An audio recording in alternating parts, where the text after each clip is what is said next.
Les vraies voix Sud Radio, 17h-20h, Philippe David, Cécile de Ménibus. Bienvenue dans Les Vraies Voix, c'est lundi avec une nouvelle semaine qui démarre. Beaucoup d'infos encore aujourd'hui. Une actualité dense, mon cher Philippe David. Ah oui, une actualité très dense. Là, depuis la rentrée, lundi dernier, entre remaniement et d'autres choses, on peut dire qu'on ne manque pas de sujet. Non, ça c'est sûr. En tout cas, 0826 300 300. On espère que vous avez passé un excellent week-end. On redémarre cette semaine sur les chapeaux de roue avec notre sommaire, le grand débat du jour à 17h30. Au nom de la transparence de la vie publique et à peine nommés, certains ministres font face à de nombreuses polémiques et doivent répondre de leur vie privée, de leurs compétences. Bien que fondamentale pour la démocratie, la transparence renforce la confiance des citoyens, mais elle peut aussi involontairement détourner l'attention des véritables enjeux sociétaux, Philippe. Alors parlons vrai, est-ce qu'on n'est pas dans la surenchère des polémiques, puisque sur la polémique, il y a une autre polémique qui en génère une troisième. Parlons vrai, la faute à qui? Est-ce que c'est aux réseaux sociaux où on peut raconter tout et n'importe quoi, ou aux créateurs de polémiques qui souvent sont journalistes ou politiques? Notre question: est-ce que trop de transparence de la vie publique nuit au débat de fond? Eh bien, vous dites non à 76%. Et puis, on va en parler avec Arnaud Stéphane, communicant fondateur de la note.com. Puis, le coup de projecteur des vraies voix à 18h30. Les 5 plus grandes fortunes du monde ont doublé en seulement 4 ans. Information dévoilée par Oxfam, qui publie son rapport sur les inégalités à l'occasion du Forum économique de Davos. Les plus riches de la planète pèseraient, ou en tout cas posséderaient, 869 milliards de dollars contre 405 milliards en 2020. Ça représente une hausse de 14 millions par heure. Alors parlons vrai, faut-il combattre l'influence des ultra-riches par la politique fiscale des États? Par exemple, la fin des paradis fiscaux comme le réclame Oxfam.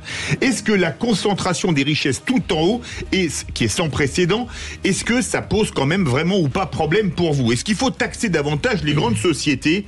Les 5 plus grandes fortunes planétaires ont doublé depuis 2020 selon Oxfam, est-ce choquant? Eh bien vous dites oui à 79%.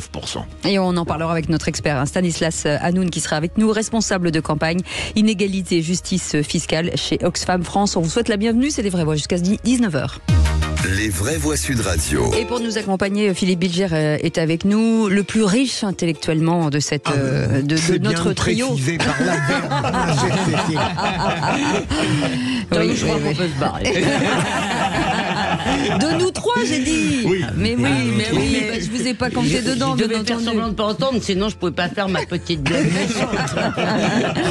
Elisabeth Lévy est avec nous, directrice de la rédaction de Causeur. Comment ça va, Elisabeth? Mais ça va très bien, vous m'avez manqué. Belle année, ma belle. Aussi, bonne année. Ouais, on est content de vous retrouver. Tom Conan est avec nous, artiste. Et CI, c'est aussi auteur de ce livre Pollution, publié chez Albin Michel. Cette pollution, finalement, de la transparence de la vie publique, on en parlera, ça va? Vrai. Bonjour à tous, oui, je suis très content de vous revoir également. Bonne année à tous et ravi de voir tous ces beaux visages. Et c'était bien C'était très bien, pause. assez studieux personnellement. Ah oui, studieux, d'accord. Oui, enfin là, la pause, elle est déjà loin. Pour savoir ce que je voulais vous souhaiter, eh bien, je dirais une bonne année pleine d'engueulades et de rigolades. Voilà, et tout en hâte, et de bousculade, enfin tout ce que vous voulez. De régalade et de... Et ce numéro de téléphone 0826 300 300 avec Sylvie qui est avec nous. Bonsoir Sylvie, Bonsoir. Vous nous appelez de Paris. Bonsoir. On parle de quoi Bonsoir dans un instant avec vous? Eh ben, il faudrait absolument qu'on interdise TikTok en France pour protéger nos jeunes. Eh ben écoutez, on en parle dans un instant, vous bougez pas. En attendant, on vous emmène direct sur le répondeur. Leur 0826 300 300, on vous écoute. Oui, bonjour, c'est Hervé de Nîmes. On nous parle souvent de majorité relative. J'entends des députés qui se succèdent sur votre chaîne en présentant ces deux mots côte à côte. Il faudrait que ces gens-là nous précisent la définition du mot majorité et la définition du mot relatif. J'aurais tendance à dire que c'est une minorité. Point. Ah ben voilà, Philippe Bilger, vous avez 2 heures. Comme disait Einstein, tout est relatif, même la majorité, Elisabeth Lévy. Il faut être honnête, majorité relative, ça veut dire qu'ils n'ont pas la majorité absolue, mais qu'il n'y a pas de majorité en face. Ce qui est à peu ou prou, ce qui était la situation de ce gouvernement, tant qu'il avait ses propres troupes. Maintenant, je ne sais pas où il en est, mais c'était ça. Il n'avait pas de majorité constituée en face. Il n'est pas tombé, ce gouvernement. Oui, non, c'est assez bien résumé. Je n'ai pas ajouté de choses personnellement. Oh bah dites donc, vous n'avez pas beaucoup bossé en Noël. Confirmer avant de contredire plus tard. C'est bien ça aussi. Il y a une sorte d'harmonie en cette début d'année. Faites gaffe, Philippe Bilger, vous êtes en majorité relative. Faites attention.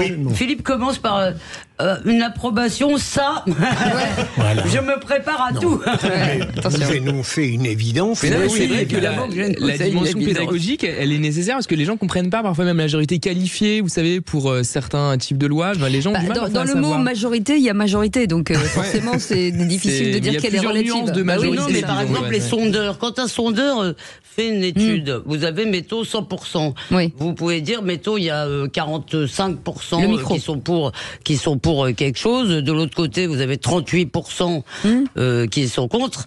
Et vous avez donc le reste qui ne se prononce pas. Vous avez bien une majorité relative, parce que si vous prenez simplement les gens qui s'expriment, vous en avez un qui dépasse la moitié, si vous voulez. C'est en fait, voilà. Ça me paraît, si, je trouve Oui, ça. c'est vrai. Et le seuil peut être parfois très bas. Par exemple, dans une entreprise, vous pouvez très bien être majoritaire avec 20% du capital, par exemple, si tout le monde a par ailleurs 5%, 2%, etc. Donc effectivement, mais c'est pas forcément intuitif. C'est vrai. En pour fait, pas mal de vous gens. prenez notre auditeur pour un débile. On fait quelques rappels. Non mais ils me regardent, les deux me regardent comme si c'est moi qui avais posé la question. Et parce que notre auditeur Rien met un demandé. contenu idéologique dans cette Bah notion, ce qui, je crois, n'est pas exact. Mais on salue Hervé de Nîmes. Bien sûr. Absolument, voilà. surtout, On moi, l'embrasse. vous savez, j'adore la Camargue. C'est là que j'étais pendant les fêtes. Ouais.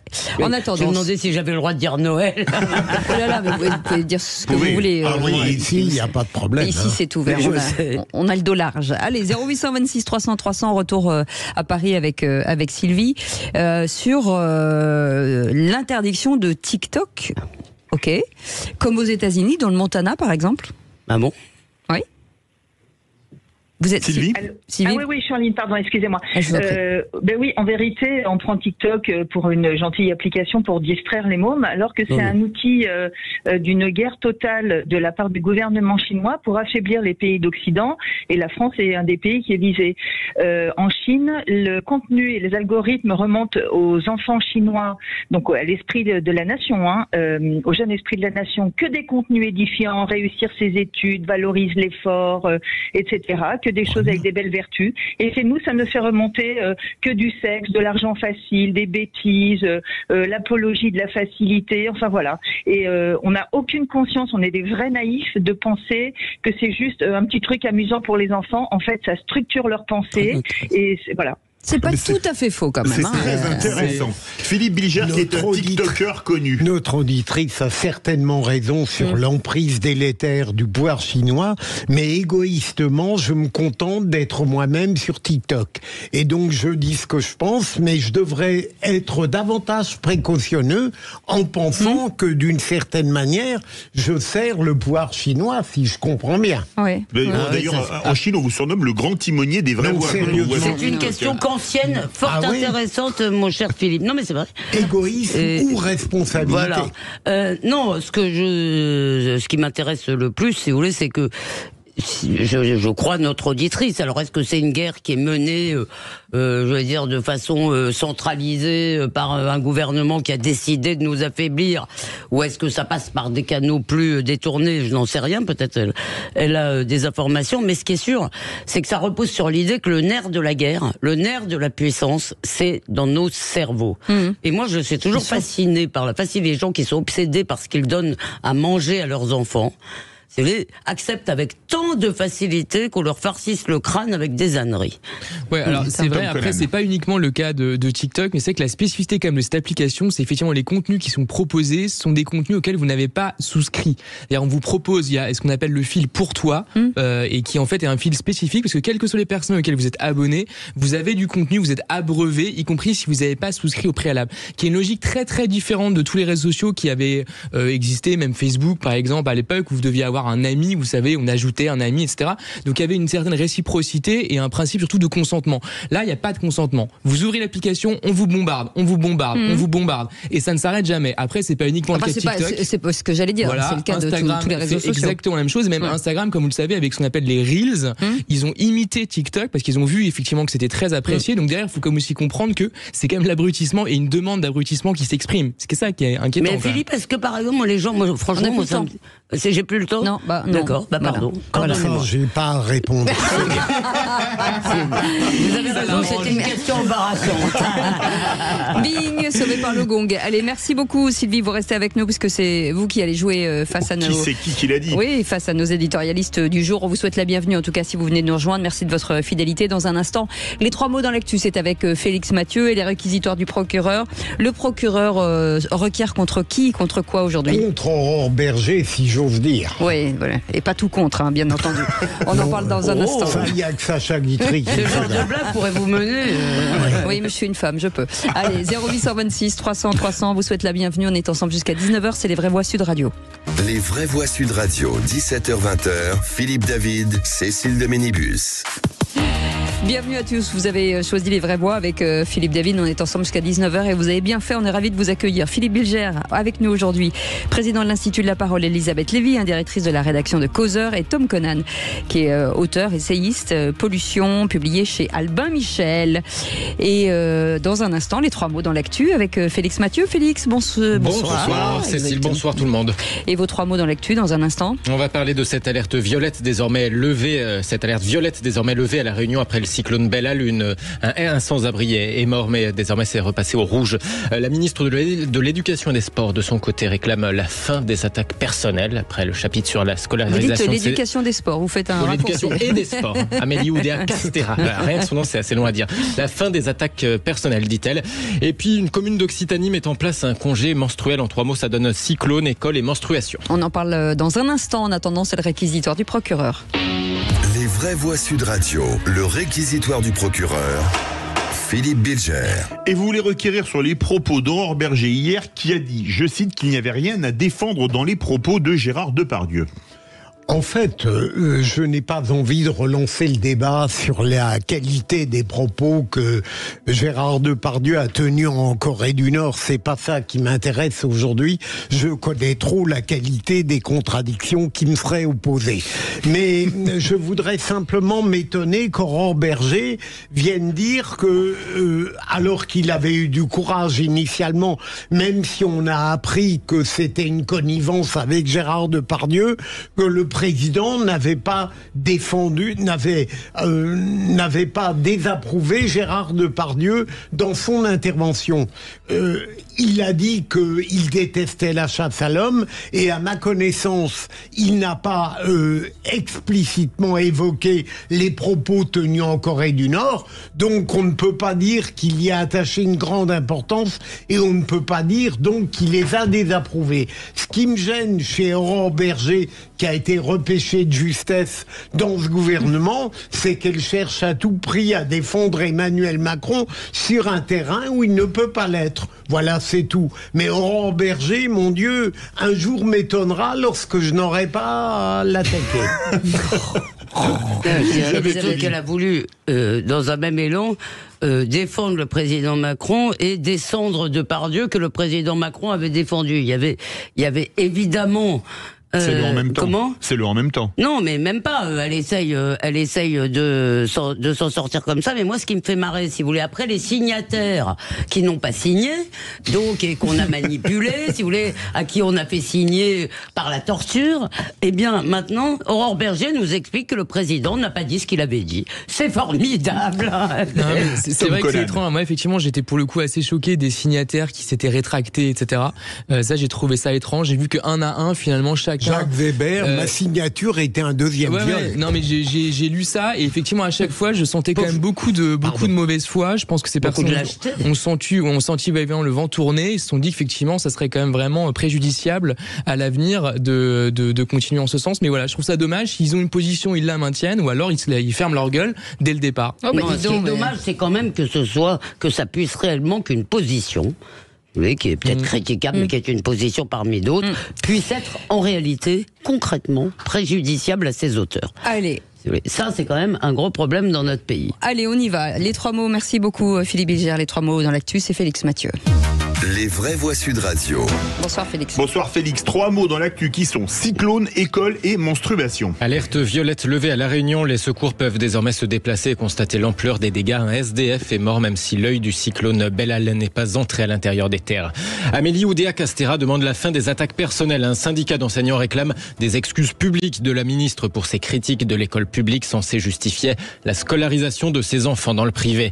Et puis une première en Occitanie, la commune de Villeneuve-Tolosane met en place un congé menstruel 12 jours par an maximum, non compté comme congé maladie en cas de règle incapacitante due à une maladie chronique. Les vraies voix Sud Radio. De longues heures à rester confiné chez soi en écoutant le cyclone Bellal arracher des arbres, des toitures. L'île de la Réunion est repassée en alerte rouge et non plus violette. Les secours peuvent de nouveau sortir et mesurer l'ampleur des dégâts. Un sans-abri est mort. Pour autant, les autorités font état d'un phénomène moins cataclysmique que prévu. L'œil du cyclone n'est pas entré à l'intérieur des terres comme redouté.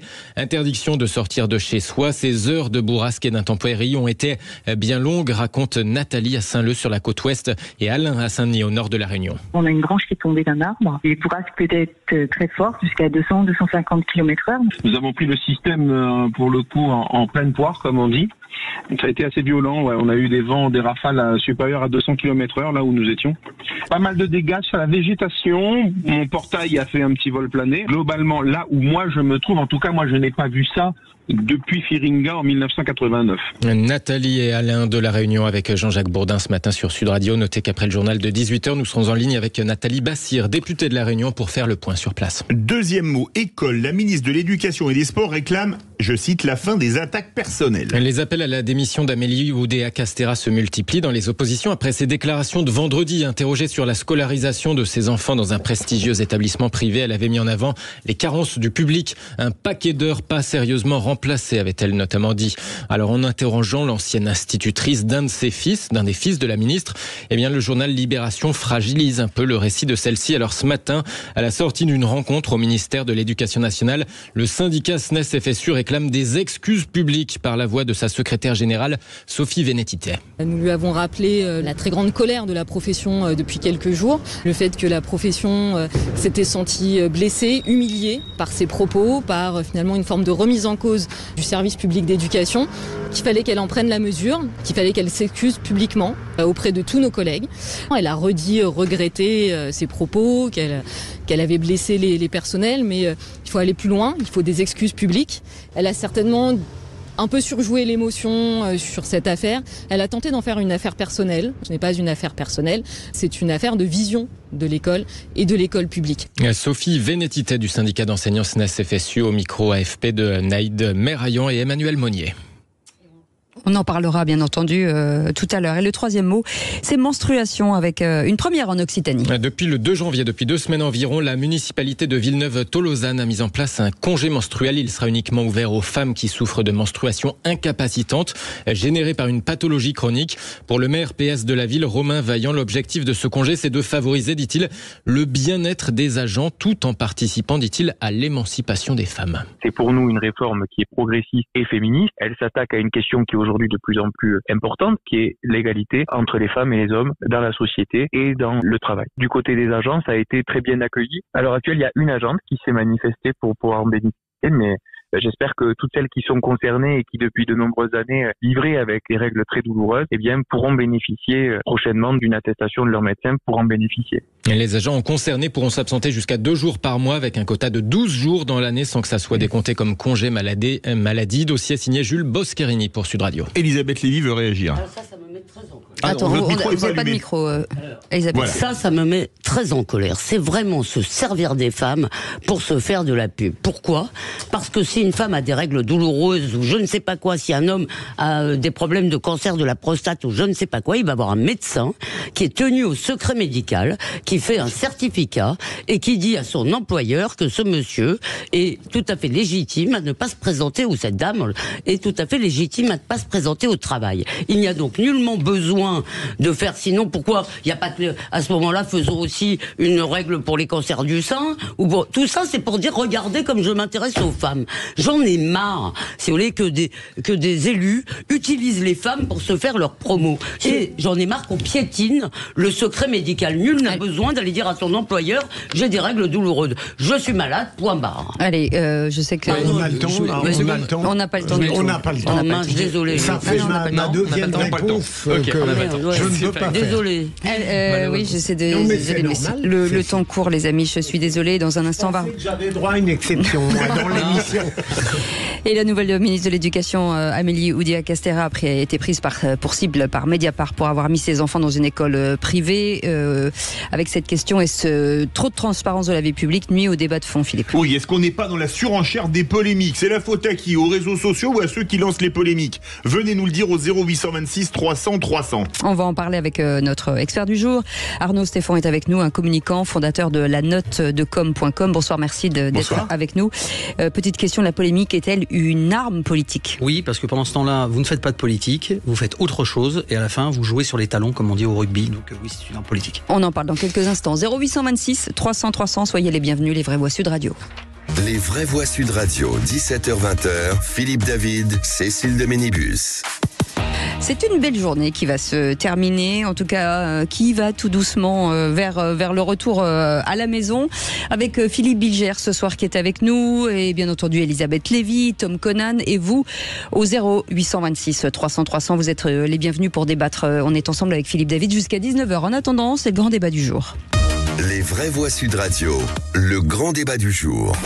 J'ai effectivement voté contre le mariage pour tous il y a 10 ans. Chacun me connaît, chacun sait quelle est ma vie. Et donc je le dis de manière très claire, Catherine Vautrin fait partie d'un gouvernement résolument engagé contre les discriminations. Madame Oudéa-Castéra, en 48 heures, c'est totalement démonétisé. La frustration de ses parents. Et à un moment, on en a eu marre. Les ministres, ceux qui nous gouvernent, ceux dont on attend qu'ils aient quand même une crédibilité, vous trouvez ça normal qu'ils puissent mentir comme ça sur une situation personnelle? Puis samedi, on parle beaucoup des enfants et de la vie privée d'une ministre. Or, nous sommes là, nous, engagés pour parler des Français et des Françaises en général.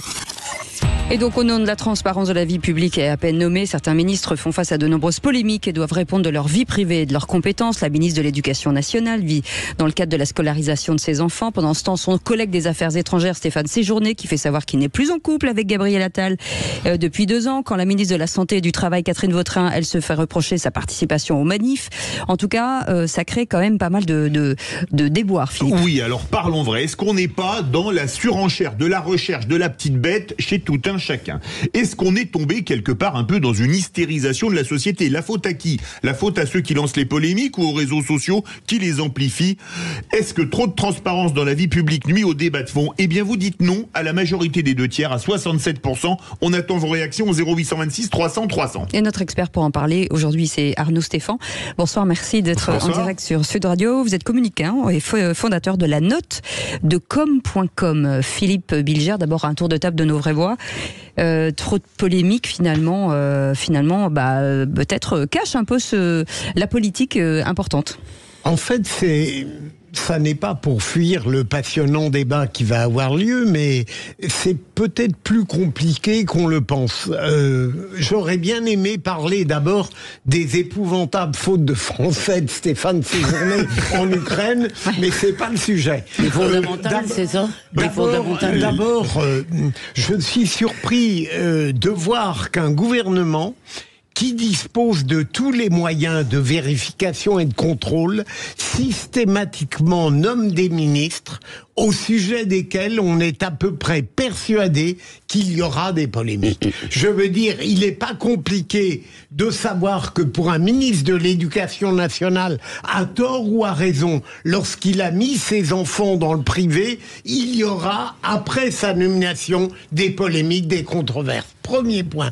Le deuxième, c'est que je ne suis pas persuadé que la qualité de sa défense n'est pas aggravée les polémiques personnelles qu'on a eues à son égard. Et troisième élément, je suis assez sensible aux mensonges si elle a menti. Entendons-nous, si cette maîtresse dit la vérité lorsqu'elle affirme que c'est à la suite d'un refus de faire passer, de faire sauter une classe en maternelle que son fils est allé à Stanislas. S'il y a du mensonge, ça change un peu tout. Elisabeth Lévy. Alors, d'abord, moi, je vais quand même très vite répondre à votre question. Moi, je déteste la transparence. Je ne pense pas que nous assistons à une dérive de la transparence. Je pense qu'elle livre sa vérité. Si vous voulez, c'est comme MeToo. Il n'y a pas des dérapages de MeToo. La terreur, c'est la vérité de MeToo, à mon avis. Je sais que ça ne plaît pas à Tom. J'en profite. Il n'aura pas le temps de répondre à ça. Et ces méthodes sont staliniennes. Et sur le cas, parce qu'en fait, vous avez cité plusieurs cas qui sont pas tout à fait les mêmes. Il y a Oudéa Castéra, Madame Oudéa Castéra, c'est pas tout à fait la vie privée, si vous voulez. C'est comme l'a dit Philippe, l'a dit excellemment. Si vous voulez, la polémique, elle est arrivée. Moi, j'en redirai un mot tout à l'heure. Moi, ça me choque pas qu'elle ait mis ses enfants dans le privé, mais c'est la vie privée de sa famille. Oui, en tant que mère. Vous êtes, si vous voulez, ça dépend des leçons qu'elle a données sur le sujet, ça dépend de toutes sortes de choses, et surtout, ça nous parle des frontières culturelles invisibles que les bobos donneurs de leçons à toute la France, si vous voulez, peuvent construire autour d'eux. Mais c'est ça le sujet. Tandis que les autres sujets, Stéphane Séjourné, j'approuve Philippe, ces erreurs, ces fautes d'orthographe sont criminelles, alors que le reste, je m'en fiche complètement. Et le troisième cas, c'était Vautrin, qui a manifesté contre le mariage pour tous il y a 11 ans. Et alors ? On lui reproche aujourd'hui. And so what? Non, mais parce que sinon, avant la constitution d'un gouvernement, d'abord, ils n'ont pas tant de monde que ça, hein, mais sinon, la constitution d'un gouvernement va consister à aller fouiner partout dans les réseaux sociaux pour trouver les gens le plus lisses possible. Non, je pense que la distinction entre l'espace public et l'espace privé, Hannah Arendt le disait très bien, c'est très important dans une société démocratique, a priori, surtout pour une personne lambda, si j'ose dire. Pour des personnalités publiques et notamment des politiques, c'est effectivement un peu différent, parce que c'est des gens qui ont quand même un mandat public, qui ont une responsabilité quand même assez particulière, qui doivent lever l'impôt dans certains cas, qui prennent des décisions qui ont des impacts très importants pour le reste de la société. Donc c'est un peu normal qu'on se pose effectivement des questions pour savoir s'il n'y a pas une incohérence ou une incompatibilité entre certaines positions qu'ils ont pu tenir et le poste qu'ils occupent ensuite. En effet, et je sais pas, par exemple, si je prends même un autre exemple, parce que ceux qu'on a cités, il y a pas uniquement cela. Si on prend Dati, par exemple, voilà, peut-être que sa position sur la culture ou son absence de position, j'en sais rien, d'intérêt pour ce domaine, peut-être que c'est problématique. Ça veut pas dire qu'il faut la faire sauter pour autant. De ce fait, c'est pas du tout ce que je dis. Mais effectivement, ça peut être intéressant de savoir. Par exemple, moi, ministre de la Culture, qui est un peu mon ministre de tutelle d'une certaine façon, ça m'intéresse de savoir quand même ce qu'il pense, quelles sont ses positions, sa vision du sujet, etc., etc. En revanche, si ça touche des questions privées qui n'ont aucun rapport avec leur fonction, là, ça ne m'intéresse pas du tout. Arnaud Stéphane. Oui, je pense qu'en vérité, sur les polémiques auxquelles on fait face, et qui sont le sujet de notre débat aujourd'hui, c'est pas vraiment la transparence, en fait. Si je suis très diplomate, je vais dire qu'il y a un vrai problème du rapport de l'homme politique à sa prise de parole publique. C'est-à-dire, je dis quelque chose, mais je n'assume pas derrière. Si je suis moins diplomate, je vais dire que c'est en vérité un problème à la fois de la tartufferie et du narratif complètement naze. Elle n'était pas obligée de nous raconter « je suis une maman et je voulais emmener mon enfant et puis ce jour-là il faisait beau », etc. On n'était pas obligé du tout là-dedans. Et en plus, elle s'en est pris directement à l'école littrée, s'enfermant dans le mensonge. Or, il n'y a rien de pire que le mensonge. Et on se rappellera de cette fameuse phrase d'un président américain: aucun homme n'a assez de mémoire pour réussir dans le mensonge. Visiblement, aucune femme non plus. Mais il n'y a rien de pire que le mensonge. Il y a aussi rien de pire qu'une société où le mensonge n'existe pas. Oui, mais Elisabeth, aujourd'hui, on est avec les réseaux sociaux. On est avec les réseaux sociaux et la vidéo vous revient, ou votre propos vous revient immédiatement. Ce qui est dingue, pour revenir sur ce que disait Philippe, c'est que quand on sait qu'on va être nommé à l'éducation nationale, on anticipe justement cette question de l'école en disant voilà, qu'est-ce qu'on dit, parce que voilà mon cas, et ce qui n'a pas été le cas visiblement. Je dirais que sa première réponse, elle n'était pas si nulle. La première dit, il y a eu un problème, on a considéré avec mon mari, toujours faire appel au mari, ça fait du bien. Mais si elle a menti, là évidemment, elle aggrave. Non mais juste, ce qui importe aux gens, c'est que effectivement les ministres soient quand même convaincus, un minimum compétent aussi, c'est quand même pas mal, ça aide aussi à leur mission, mais qu'ils soient convaincus quand même de leur tâche. Je pense que c'est un autre sujet, ça. Il me semble quand même que c'est ça peut quand même être lié. Moi, je sais que j'ai fait quand même une très grande partie de ma scolarité, enfin tout le secondaire en tout cas dans le public, et je sais qu'on était assez attachés dans ma famille, en l'occurrence, peu importe, mais justement en valeur, en tout cas la manière de faire dans l'école publique, c'est pas neutre. On peut penser l'inverse d'ailleurs. On peut aimer le privé pour d'autres raisons, mais c'est pas neutre du tout. Non mais attendez, il y a sur l'école publique, il y a un sujet très intéressant, puisque moi aussi d'ailleurs je suis une enfant de l'école publique, mais pas de la même époque, si vous voulez. Et j'espère que mes parents, si c'était maintenant, ne me laisseraient pas dans le public à Épinay-sur-Seine où on vivait, je vous le dis tout de suite. Donc simplement, ce qui est intéressant, c'est que là, beaucoup de gens de gauche sont pris en défaut dans une contradiction intéressante entre leurs convictions réelles, leur croyance dans le service public de l'éducation, et leurs gosses, le fait qu'ils aiment leurs gosses. Et moi, j'aurais encore plus de mépris pour quelqu'un qui sacrifierait ses gamins à ses idées. Par ailleurs, Madame Oudéa-Castéra aurait dû dire, mais parce que dans le privé, il y a d'excellentes méthodes que je m'en vais importer à l'éducation nationale. C'est un petit peu ça en vérité le souci, c'est que Madame Castéra oublie les deux corps du roi. C'est en vérité, elle n'est pas Madame la ministre de 9h à 17h, et à 17h, elle redevient une personne privée. Évidemment que tout ce qu'elle fait, tout ce qu'elle dit va rentrer dans le domaine public. Et que, malheureusement... Ça, c'est la transparence.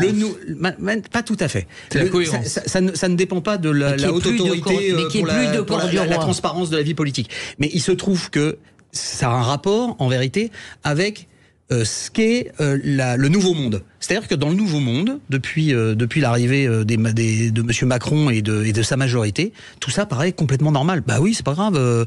Les ministres de l'Éducation nationale, elle va aller comme les bonnes dames qui s'occupaient des œuvres de charité sous Louis-Philippe. Alors la soupe est bonne, ça va, l'école va bien. Mais en vérité, elle continuait à vivre dans les beaux quartiers et n'avait absolument pas les mêmes problèmes que ces gens-là. En vérité, Madame Castéra oublie en vérité ce qu'elle est en train de raconter. Il y a deux corps du roi. Elle est très concernée en tant que femme politique le jour, mais en vérité, sa vie privée est complètement en contradiction avec ses vous dites qu'il n'y a pas de corps du roi, mais je trouve ça assez démagogique. Non, je disais justement, il y avait deux corps du roi.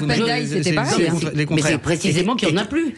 Il n'y a plus de corps du roi, puisque c'est le même. Elle n'obéit pas justement à ce concept. C'est qu'elle a complètement oublié ça. Non, mais c'est parce qu'elle peut pas. C'est pas elle qui décide de cela. C'est justement le système, les processus dans lesquels on vit qui interdisent cela. Mais ce que je veux dire, c'est que justement, moi, je trouve, on n'a pas besoin moi, je demande pas à un ministre de l'Éducation, si vous voulez, de mettre ses enfants à l'école publique. Non. Le sujet fait beaucoup réagir au 0826 300 300.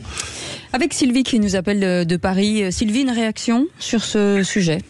Écoutez, vous avez dit tout un tas de choses très intéressantes. Merci. On va la garder, cette émission. On va la garder. Ouais, on va la garder.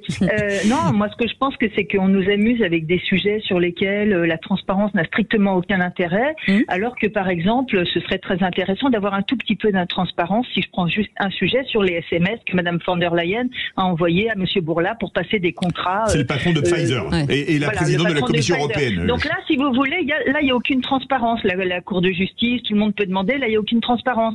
Par contre, pour savoir si Madame Machin a ses enfants, alors là c'est à l'école privée ou publique, alors là c'est le scandale. Alors que c'est pas faux ce que dit Sylvie. Alors que je rappelle quand même qu'elle est aussi ministre des écoles privées qui sont son contrat. Et je tiens, moi aussi j'ai été, ce qu'elle a dit m'a interloqué. Mais en même temps, je me suis dit, c'est vachement intéressant ce qu'elle vient de dire. Elle vient de dire qu'il manque de professeurs. Dont acte. Donc acte, madame. Voilà, vous avez été témoin d'un truc que vous avez vécu, qu'il n'y a aucun remplacement de professeur. Et je suis maman moi-même de deux jeunes de 18 et 22 ans, passés par le lycée et les écoles publiques, donc je connais bien le sujet. Et j'ai trouvé que finalement cette parole était intéressante. Alors, comme on cherche des chicailles sur tout un tas de sujets pour amuser la galerie, pour déstabiliser, etc., et qu'il y a toujours, il y a toujours un sujet.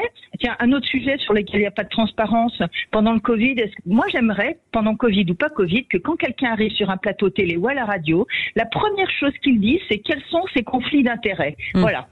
La première chose. Allez. Et là, il n'y a pas de transparence. Allez, bougez pas, Sylvie, parce que ça sonne encore 0826 300 300. On part dans l'Aude avec Christian. Bonsoir, Christian. Bonsoir, Christian.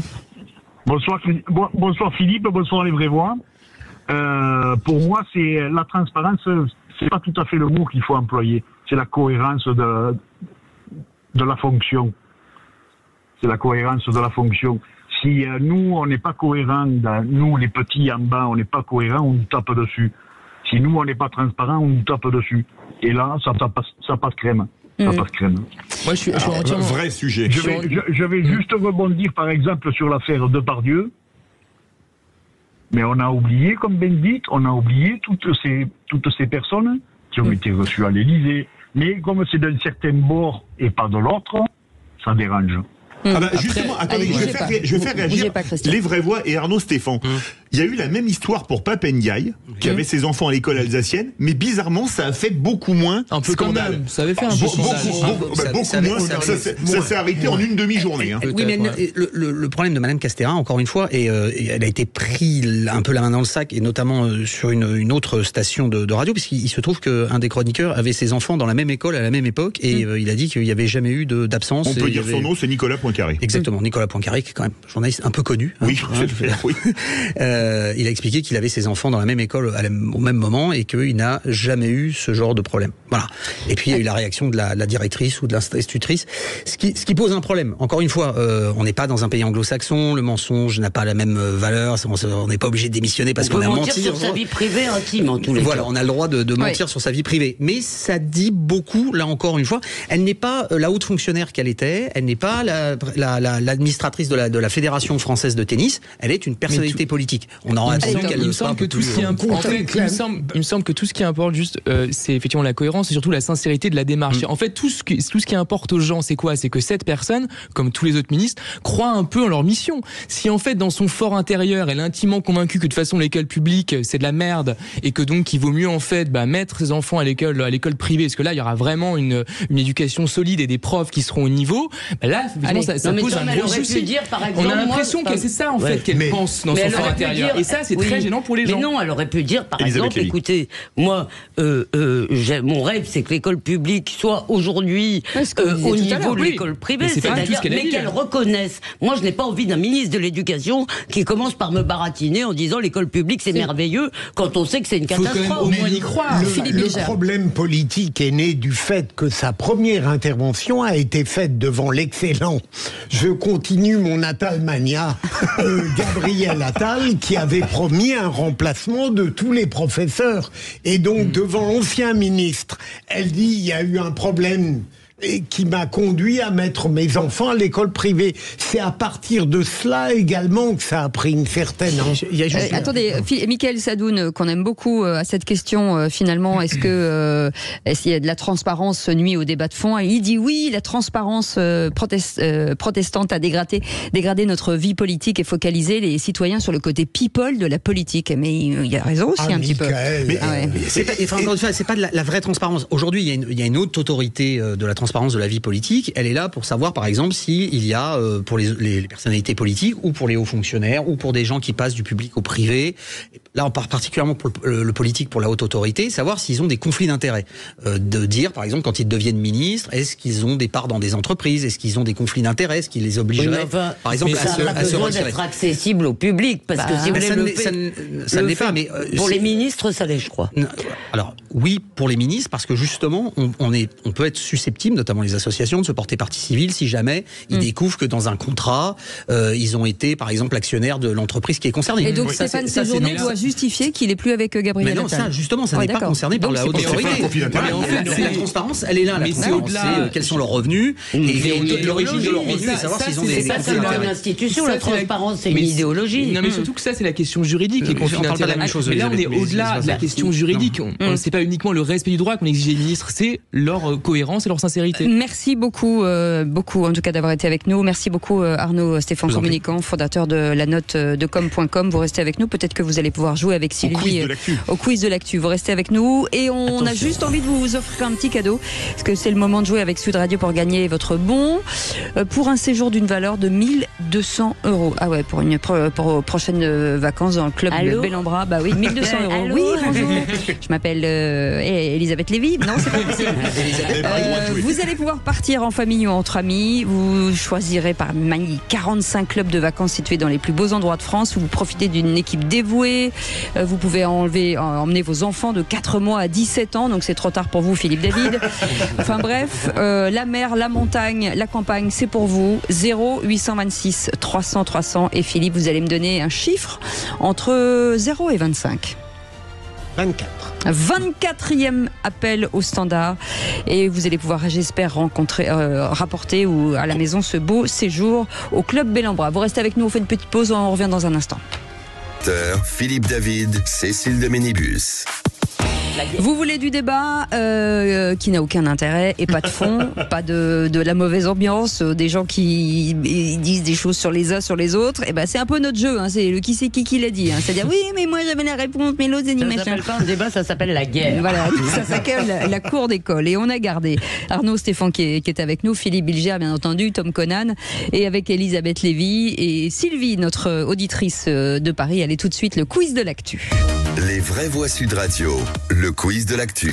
Alors Sylvie, on vous rappelle les règles, c'est vous qui répondez en premier. Si vous n'avez pas la bonne réponse, c'est les autres, en tout cas les vraies voix, qui répondent à votre place. Et c'est une question à 2 points, Sylvie. Écoutez bien. Qui c'est qui l'a dit ? Emmanuel Macron va carboniser Gabriel Attal comme il carbonise tous ceux qui s'approchent de lui. Oh. Ah oui. Ouais. Ouais, je vais donner ma langue au chat. Hein. C'est un député. Non, celui du Modem, là. Non, pas du Modem. Non, c'est un député RN. Ah, d'accord. Ben, je vois pas son nom. Alors, Chenu, Bardella, non. Bonne réponse. Arnaud Stéphane était plus rapide.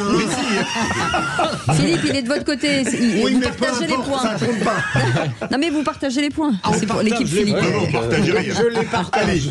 Qui c'est qui l'a dit ? Écoutez bien. Question à 2 points. Question à 2 points. Qui c'est qui l'a dit ? Dati, c'est l'injure, l'insulte, la provocation permanente. Sylvie. Ah, ça c'est Anne. Oui, on a compris Anne Hidalgo. Bien. On voit que c'est une Parisienne, notre. Une sorte de sympathique. Oui. On l'a senti, effectivement. Quand vous l'appelez Anne, on sent qu'il y a un truc. Ah ouais, si vous saviez. Ouais. Question c'est qui l'a dit ? d'Anne Hidalgo. Non, je crois pas. Non. Un point, cette question. Le gouvernement Attal marque le retour de l'UMP, l'Union pour la minorité de privilégiés. Qui a dit ça ? Oh là là là là là là. C'est du haut niveau, là. Ouais. Ah oui, c'est pas mal. Il aime les barbecues. Il aime les barbecues. Je sais pas. Bonne réponse, Roussel. La côte de bœuf. Merci. Non, c'était dans le sens propre. Qui c'est qui l'a dit ? Question à 3 points. Il y aura bientôt plus d'anciens membres des Républicains au gouvernement qu'au LR. Il est maire d'une grande ville, Sylvie. Absolument. C'est un type que j'aime pas. Ah, le gars de... Merde, est-ce que je suis pas très bonne sur les... Ah merde. C'est parti. Non. Pas loin de Muselier. Non, mais pas lui, bien sûr. Non. Un maire de grande ville. Non. Une très grande ville. Brice, si je vous dis Brice de... Brice Hortefeux. Non, Mais non. Brice de Nice. Oui, c'est qui le maire de Nice ? Le maire de Nice, Estrosi. Ben non, vous avez pas dit Brice de Nice. J'avais dit avant, j'ai dit Estrosi. Bon, allez, 3 points pour Philippe Bilger. Non, mais... La transformation de Philippe Bilger pendant ce jeu. Ah ouais, non, c'est un objet d'études sociologiques. Un vrai punk. En fait, c'est un gremlins. Il boit de l'eau, il se transforme. Allez, qui c'est qui l'a dit ? C'est 3 points. Aucun deal n'a été passé avec Rachida Dati pour les municipales de 2026. Au sein de la majorité, nous choisirons notre candidat début 2025. Sylvie, c'est un élu de Paris, député. Ouais. Ah non, mais ça va trop vite, là. J'ai pas le temps de suivre. Qui aurait pu dire ça Un président de groupe. Président de groupe parlementaire. Je sais pas, Ciotti ? Non. Pas sûr. Non, lui, il l'a exclu. Mélange. C'est pas Maillard. C'est bonne réponse de Philippe Bilger en pleine Président forme. de groupe, vous nous aidez, vraiment. Et c'est le seul moment où je gagne. Qui a gagné alors ? Eh bien, écoutez, Philippe Bilger, 7 points. Arnaud Stéphane, 2 points. Sylvie, 2 points. Et les deux sont Fanny, là. Elisabeth et Tom. Vraiment mal au sens, cette victoire de Philippe. Il est pour quelque chose. Vous restez avec nous. Merci beaucoup, Arnaud Stéphane, d'avoir été avec nous, communicant et fondateur de la note de com.com. Dans un instant, dans une petite dizaine de minutes, on va revenir sur le tour de table de l'actu des vraies voix. Avec vous, Philippe, on va parler de quoi ? On va parler de le Landais. Le Landais, avec Tom La souffrance animale, notamment les chats. Avec vous, Elisabeth Lévy. Je suis en train de réfléchir à changer le sujet parce qu'on a déjà abordé mon sujet. Ça, c'est un bon sujet. Voilà. On fait une petite pause. On revient dans un instant. 0826 300 300, ce numéro est pour vous et c'est votre maison Sud Radio. Et pour vous accompagner jusqu'à 19h avec nos vraies voix du jour, Tom Conan est avec nous, essayiste, auteur, polémiste bientôt, hein, ça continue, vous partez sur le terrain de la polémique. Là, oui. Ça, c'est à vous de me le dire. Hein. Elisabeth Lévy est avec nous et Philippe Bilger, bien entendu. Et direction, avec vous Félix Mathieu, direction La Réunion. Oui. On avait envie de prendre des nouvelles effectivement de l'île de l'océan Indien ce soir, quelques heures après ce passage du cyclone Belal qui a longé la Réunion. Un sans-abri est mort. Imaginez qu'au pire du phénomène ce matin, imaginez un peu, l'île se trouvait en alerte violette. Ça veut dire que même les secours ne pouvaient absolument pas bouger, hein, vu la violence des vents. Depuis, c'est repassé au rouge dans la journée. Bonsoir Nathalie Bassir. Bonsoir à tous. Merci d'être avec nous dans Les Vraies Voix sur Sud Radio, député Lyotte de La Réunion. Où est-ce que vous vous trouvez ce soir? Décrivez-nous un peu, vous avez vu le paysage autour de vous, ça donne quoi? Alors, nous sommes toujours en alerte rouge, donc nous ne pouvons pas sortir de nos domiciles. Normalement, il n'y a que les secours, hein, suite à la levée de l'alerte violette. Il n'y a que les secours d'urgence qui peuvent aujourd'hui circuler.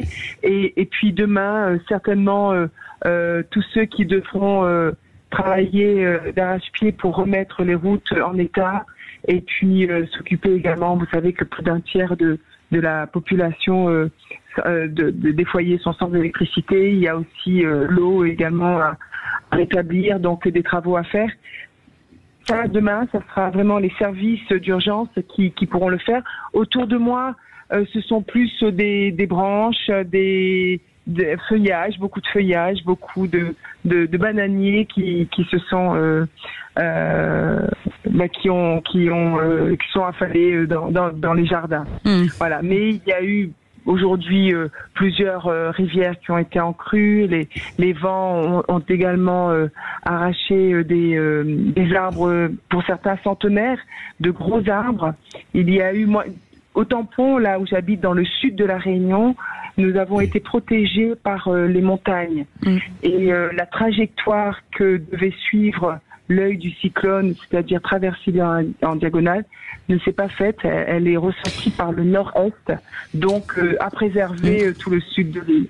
Madame la députée, une question. Est-ce que finalement vous êtes habituée à vivre ces événements climatiques ou il y a encore de la peur aujourd'hui? C'est-à-dire que nous sommes prêts. Voilà, nous avons un préfet qui a beaucoup anticipé et qui a dirigé d'une main de maître cette alerte cyclonique. Nous sommes prêts, mais vous voyez, on ne sait jamais à quoi s'attendre. Parce que normalement, ce cyclone, la trajectoire prévue, c'était l'œil qui passait sur notre île. Nous aurions dû alors faire face à des vents beaucoup plus dévastateurs. Et là, bien sûr qu'il nous fallait avoir aujourd'hui, sur toute l'île, il y avait des centres d'hébergement. Donc avoir ces centres d'hébergement prêts à accueillir la population. Je ne sais pas si on s'y attend. En tout cas, nous sommes prêts. Nous sommes bien préparés pour accueillir des situations climatiques assez inquiétantes quelquefois. Oui. À quel moment on reprend finalement le pouvoir? Est-ce que c'est maintenant? Est-ce qu'il faut encore attendre un petit peu? Parce que j'imagine qu'il y a un temps d'attente et à un moment donné, il faut remettre la machine en route. Bien sûr. Là, c'est demain. Demain, monsieur le préfet qui va décider de l'heure à laquelle il va lever l'alerte rouge. À ce moment-là, la vie économique reprend. Du côté du bilan humain, on déplore une victime toujours à l'heure qu'il est, hein, ce sans-abri, c'est ça? Oui, voilà, le sans-abri, qui est une personne qui n'a pas voulu regagner le centre d'hébergement, mais pour l'instant, l'impact du cyclone, qu'il soit humain ou matériel, on va le découvrir plutôt demain, à la levée du jour. On a perdu le... Voilà.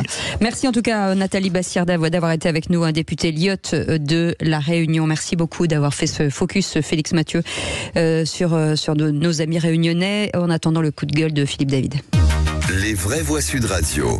Et je voudrais pousser un coup de gueule sur un sujet plus léger, le Blue Monday, qu'on peut traduire par lundi déprimé, qui tombe aujourd'hui, car c'est à mon avis un des summums de la bêtise marketing. Alors le Blue Monday, c'est né en 2005 au Royaume-Uni, dans une campagne de publicité de Sky Travel, une agence de voyage appartenant au même groupe que la chaîne d'infos en continu, Sky News. Alors on pourrait penser que c'était du marketing pour inciter les gens à s'offrir des vacances au soleil, dans cette période de jours courts et de température froide, mais le plus incroyable est qu'on a même pondu une formule mathématique pour expliquer le Blue Monday. Alors je vous décris la formule.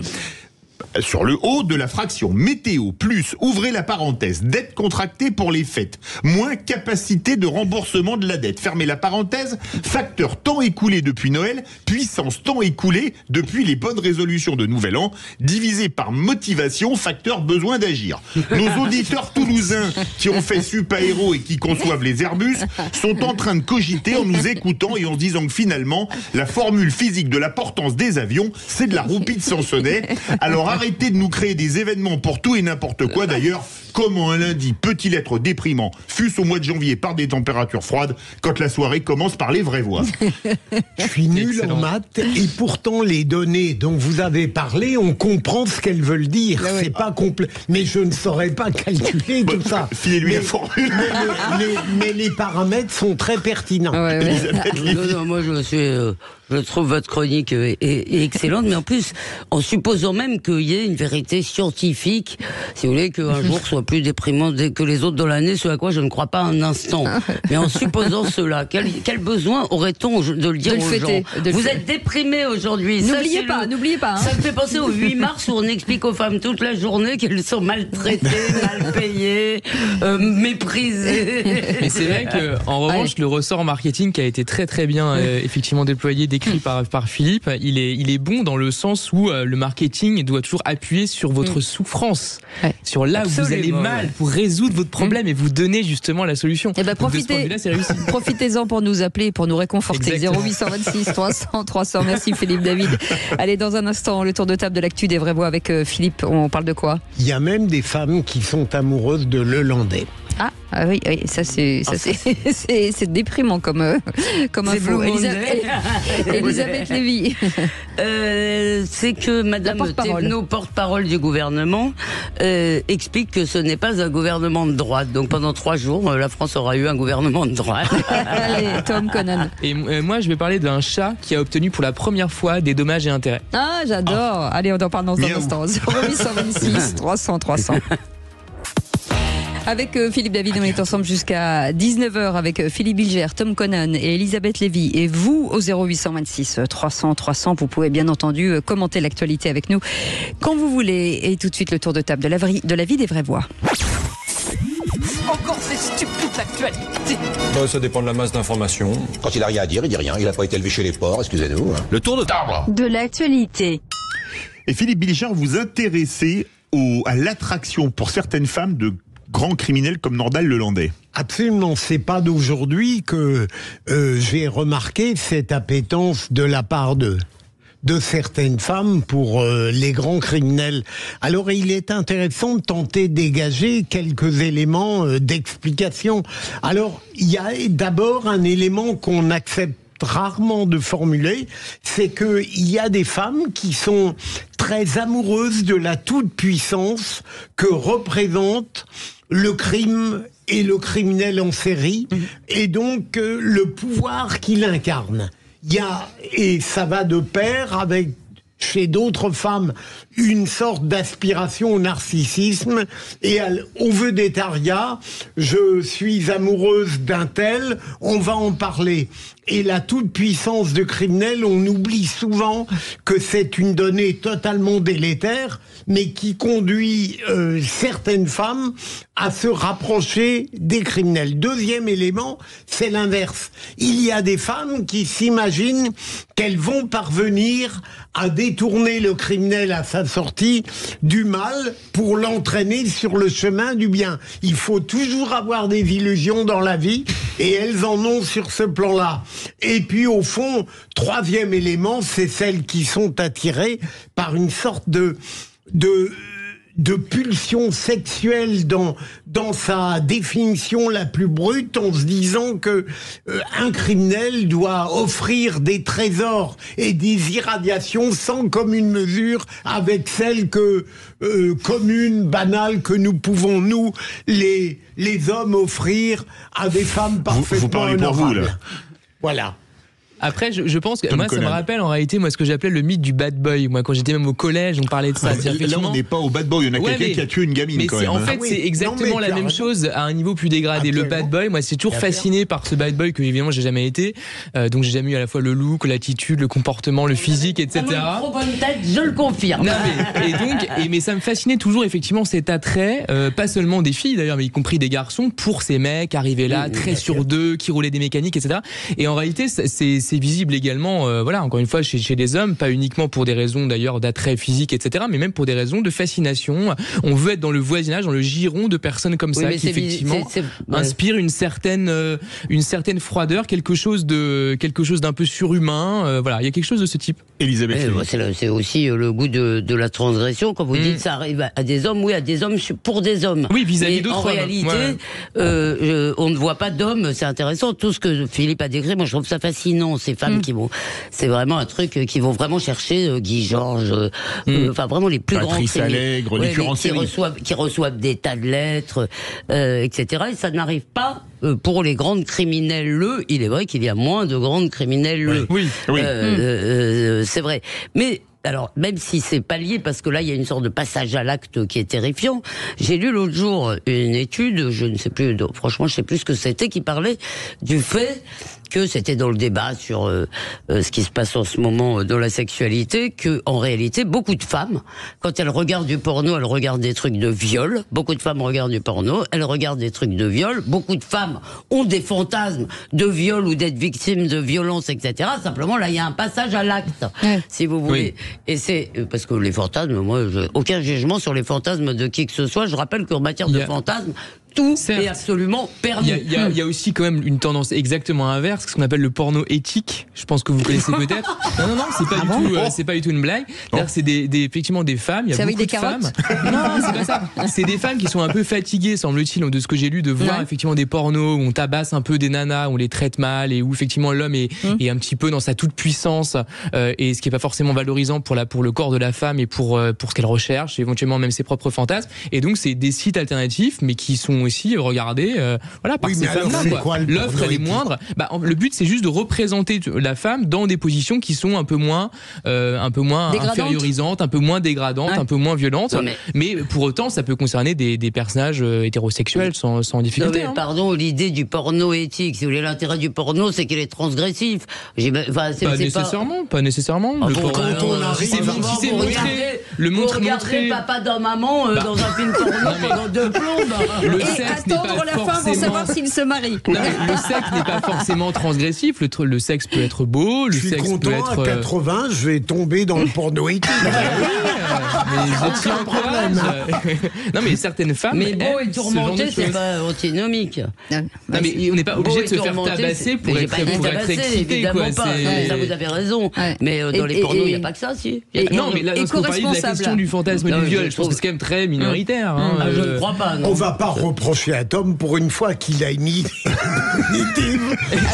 de nous l'offrir.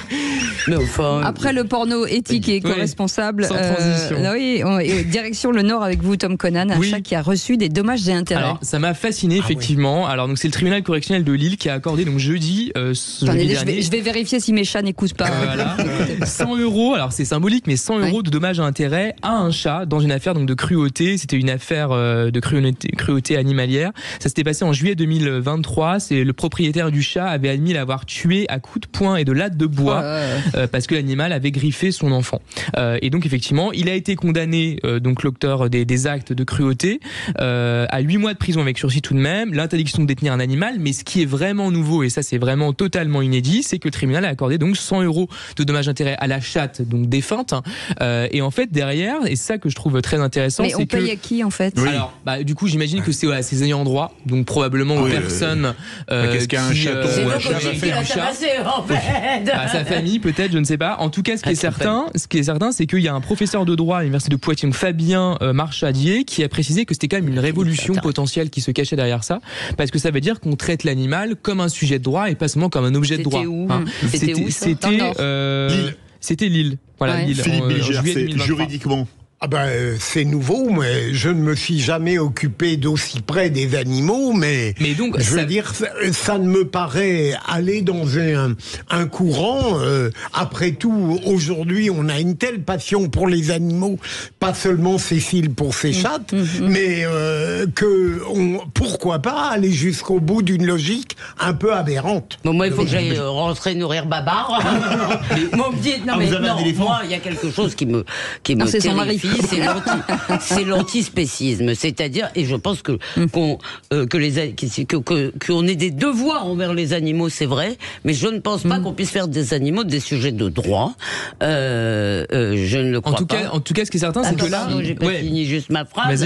Je veux dire, cette confusion, c'est-à-dire l'idée de mettre absolument sur le même plan l'homme et l'animal, va nous rendre fous. En tout cas, qu'on soit pour ou qu'on soit contre, ça va sans doute avoir des conséquences, notamment par exemple sur l'élevage intensif, parce que l'élevage intensif, objectivement, ça peut faire souffrir les animaux, ça c'est certain. En tout cas, merci beaucoup pour cette petite info. Je suis très contente. Mais on peut avoir des mesures sur l'élevage intensif et la souffrance animale sans... Et nous allons partir en Gironde, à Bruges, avec William. Parce que William, on a deux mots à vous dire. Bonsoir William. Bonsoir William. Bonsoir toute l'équipe. Bonsoir Madame Lévy. Bonsoir Monsieur Bilger, Monsieur Lévy et Tom Conan. Monsieur Lévy. Je vous ai dit Madame Lévy. Monsieur Lévy et Madame... Elisabeth Lévy. Ouais. Vous pouvez dire bonsoir Elisabeth, allez. Oublions les madames. Bonsoir Babette. William, si je compte bien sur mes doigts, 24e appel au standard, c'est bien vous. Ah, c'est génial. Ben oui, j'ai envie de vous dire. Vous allez gagner, donc vous allez partir avec qui vous voudrez. Après, on peut vous donner des noms. Un séjour d'une valeur de 1 200 € dans un club bel en bras niché dans un des plus beaux endroits de France, au cœur de belles destinations, à la montagne, à la mer ou à la campagne. Si ça, c'est pas un cadeau de Noël, soi-disant pour la journée la plus déprimante de la Terre, j'ai envie de dire. Le Blue Monday, oui. Ouais, c'est The Rose Monday, c'est le Pink Monday avec pour vous. moi, c'est le Happy Monday. Ah oui. Et vous allez partir avec qui, William? Avec ma compagne. Bon, ok. C'est dommage que sinon, vous pouvez partir à 4, donc vous pouvez prendre des amis aussi avec vous. Sinon, je pensais épeler mon nom, mais. Ok, d'accord. Et vous faites quoi dans la vie, William? Eh ben écoutez, je suis manager commercial dans une régie publicitaire. Eh ben magnifique. Super. Et vous nous écoutez depuis longtemps? Depuis très longtemps. Et ben voilà. J'écoute Monsieur Berkoff, Monsieur David et puis toute l'équipe et je vous adore. Et surtout vous achetez plein c'est d'espaces. mérité. On vous embrasse très fort, William. On vous souhaite de très belles vacances. On vous embrasse et bonne année offert aussi. par Sud Radio et les clubs bel en bras. Restez avec nous, on revient dans un instant pour la suite du tour de table de l'actu des vraies voix. Ce sera avec Elisabeth Lévy. Voix Sud Radio, 17h-20h, Philippe David, Cécile de Ménibus. Bienvenue dans les vraies voix. On est ensemble avec Philippe David. Ça va, mon Philippe? Ça va très bien. Et vous? Cette émission est partie tambour battant. Ah bah écoutez, tambour battant, c'est bien, c'est lundi. Bientôt arrivé. Voilà pour cette journée soi-disant de la déprime. J'aimerais bien savoir où elle est. On ne sait pas ce qu'elle a déprimé. Moi, pour me soigner ma journée de déprime, je pense que je devrais gagner le voyage là pour 4 personnes. Mais vous n'avez pas le droit de ça soigner mon mais elle a raison. Il reste 2 places. Elisabeth et Lévy. Allez, bam. Allez, le tour de table de l'actu des vraies voix avec vous, Elisabeth Lévy, avec cette nouvelle porte-parole du gouvernement. Je voulais saluer ses premiers pas dans le métier parce que elle a déjà réussi peut-être à battre le record d'Olivier Véran, c'est-à-dire d'être vraiment énervante très vite. La première, d'abord, non, elle a fait quand même une sorte de gaffe quand elle a défendu Amélie Oudéa-Castéra, c'est-à-dire elle a commencé, rappelez-moi Philippe, j'ai oublié ce qu'elle avait dit. Je ne sais pas si elle a menti. Voilà. Je ne sais pas si elle a menti, c'est-à-dire elle n'a pas dit non, elle n'a pas, ou elle aurait pu se taire, mais enfin, bon. Mais ce qui m'a fait rire surtout, si vous voulez, c'est qu'il a fallu qu'elle nous explique aux Parisiens, je crois, et puis là ça a été repris un peu partout, que non, elle ne croyait pas que ce gouvernement était de droite. Alors voyez-vous, évidemment, beaucoup de gens pensaient que la logique institutionnelle et politique voulait qu'effectivement une majorité de Français étant à droite et la possibilité de construire une majorité au Parlement étant aussi à droite, eh bien que le gouvernement fut également beaucoup plus à droite. Et d'ailleurs, c'est ce qu'on croyait avoir repéré avec Madame Vautrin, Madame Dati, etc. Et Prisca Thévenot arrive et fait cette déclaration. Et moi, d'abord, ça m'inspire deux choses. C'est qu'elle a sans doute pas tort, parce que je pense que Emmanuel Macron va nous faire encore le coup dur en même temps, et que finalement, on peut pas se fonder quelques jugements que ce soit sur l'idée que ce serait quelque chose serait durable dans le macronisme. Mais la deuxième, c'est toujours, si vous voulez, le côté magique qui s'attaque au mot gauche. C'est-à-dire, être de gauche, c'est bien. C'est bien par définition. Et donc, être de droite, c'est mal. Évidemment, ça c'est cohérent. Et donc, il faut toujours, quelle que soit la situation, rappeler qu'en fait, on est de gauche. Et je pense que c'est assez marrant quand on pense que, je sais pas, la gauche, ça fait combien % des électeurs aujourd'hui, les amis? À peu près 30. On va demander à Tom Conan. Tom Conan. Alors les chiffres, je ne sais pas, ça dépend qu'est-ce qu'on inclut là-dedans, parce que... Bon, en gros, la NUPES, c'est peut-être... mais bon, ça fait 25%. 25, 30... Alors maintenant, on nous explique toujours qu'il y aurait une vraie gauche dans les limbes. On nous dit d'ailleurs la même chose, qu'il y aurait un vrai islam, qui n'est pas du tout celui qui existe concrètement. Il y a une vraie gauche, enfin, qui n'existe qu'à moitié. Mais après, la gauche, même si elle n'existe pas forcément de manière massive, effectivement, dans les urnes ou même dans les partis, existe sur les sujets. Il y a des sujets quand même qui ont une coloration de gauche, une coloration de droite. La question de, on va pas refaire la polémique sur l'abaya, c'était un sujet qui avait une coloration plutôt de droite. Bah, excusez-moi, mais fut un temps où la gauche, par exemple. Non, mais c'est qu'on soit pour ou qu'on soit contre, mais c'est une qualification que je fais. C'est très intéressant parce qu'il fut un temps où la gauche se souciait de ces sujets, où la gauche était laïque, la gauche défendait la nation, et il fut un temps surtout, où la gauche défendait les classes populaires. Maintenant, elle a décidé de défendre les minorités. Mais quand il y a eu plusieurs lois déjà sur les ports ostensibles de signes religieux, etc., il y a un sentiment un petit peu d'acharnement sur ces questions-là. C'est aussi pour ça que ce sujet a été qualifié comme étant droite. Qui s'acharne. Mais Tom, je ne sais pas si le sujet est de droite ou de gauche. Oui, non, mais c'est une coloration. De l'appréhender. Ça a une coloration. Absolument. Et la coloration peut être de droite, peut être de gauche. C'est très grave. Ça veut dire qu'il y a des questions qui sont... Pardon, Philippe. Non, une manière de les traiter, en mettant en avant certains sujets. Vous avez raison de critiquer un petit peu cette phrase de Prisca Thévenot. N'empêche qu'elle n'a pas totalement tort si on lui prête une intelligence qui n'apparaît pas immédiatement dans son propos. C'est qu'on a des personnalités de droite, c'est indiscutable, mais ça ne nous fera pas une politique de droite. Oui, bah bien sûr, mais si je lui prête une intelligence, elle me la rendra. Oui, certainement, avec joie. Allez, merci beaucoup, Elisabeth Lévy. Et puis, on va revenir sur ce forum de Davos qui s'ouvre en Suisse. Un rapport publié par Oxfam qui révèle que les 5 plus grandes fortunes du monde ont doublé en seulement 4 ans. Avec cette question du jour, finalement, est-ce que les 5 plus grandes fortunes planétaires ont doublé en 2020 ? Est-ce que pour vous, c'est choquant ? Oui, alors posons cette question. Bernie Sanders, le sénateur américain démocrate, a dit que cette concentration des richesses en haut de l'échelle est sans précédent dans sa préface du rapport. Est-ce qu'il a raison ? Est-ce qu'il a tort ? Est-ce que pour vous, on atteint aujourd'hui des sommes délirantes pour les plus riches ? Les 5 plus grandes fortunes planétaires ont doublé depuis 2020 selon Oxfam, et c'est choquant. Eh bien, vous dites oui à 81% sur Twitter. On attend vos réactions au 0826 300 300. Et pour en parler, Stanislas Saoun est avec nous, responsable de campagne Inégalité et Justice Fiscale chez Oxfam France. Bonsoir, merci d'être en direct sur Sud Radio. Bonsoir à tous et toutes. Est-ce que la fin de la pauvreté est entre les mains des plus riches ? Écoutez, ce qui est sûr, les milliardaires et les ultra-riches concentrent depuis 4 ans les richesses. Il y a un déséquilibre qui est incommensurable depuis 4 ans et il est plus que temps que maintenant les ultra-riches et les multinationales payent leur juste part d'impôts. On en parle dans un instant. 0826 300 300, soyez bienvenus. Les vraies voix jusqu'à 19h.